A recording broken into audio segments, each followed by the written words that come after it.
नमस्कार, मैं हूं दिबांजलि मोइत्रा। पाकिस्तान अर्थव्यवस्था को बचाने के लिए दुनिया के सामने हाथ फैलाकर भीख मांग रहा है, लेकिन मजाल है कि कोई कुछ दे दे।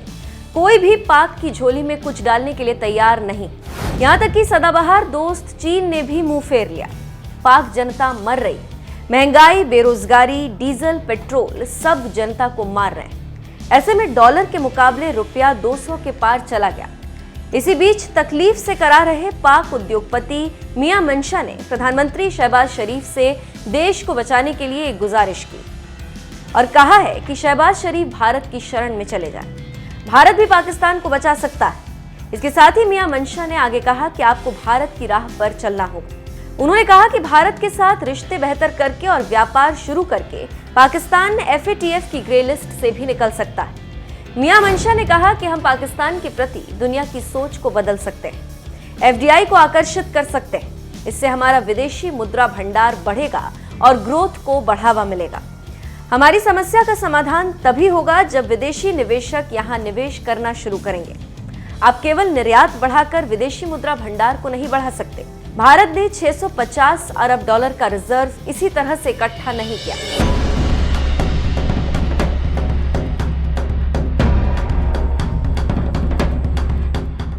ये तो आपको जानकारी होगी कि अभी पिछले हफ्ते शहबाज सरकार ने IMF के आगे झुकते हुए पेट्रोल और डीजल के दाम में 60 रुपए की बढ़ोतरी की। यही नहीं, बिजली और गैस के भी दाम बढ़ाए गए।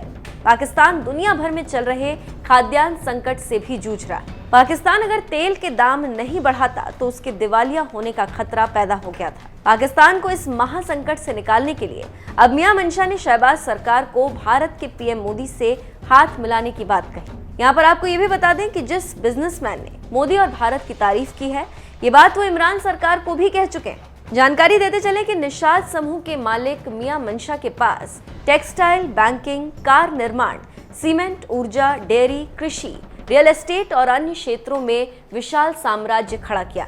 इसके बाद पूरी दुनिया में वो नाम कमा रहे हैं। मियां मंशा की माने तो सरकार को IMF के साथ डील करनी चाहिए, विदेशी निवेश लाना चाहिए और भारत के बंद चल रही सीमा को खोलना चाहिए। इससे देश की विकास दर पटरी पर आ जाएगी। उन्होंने कहा कि इन सभी कदमों को बिना किसी देरी के उठाने की जरूरत है।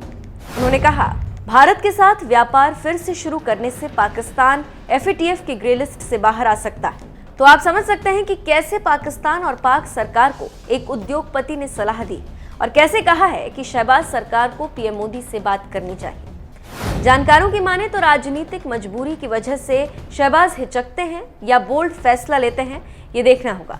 अगर नफरत की दीवार खड़ी रखी तो लाखों पाकिस्तानी भूख से मरेंगे और पाक दिवालिया होने के कगार पर खड़ा रहेगा। देखना होगा कि आगे क्या होता है।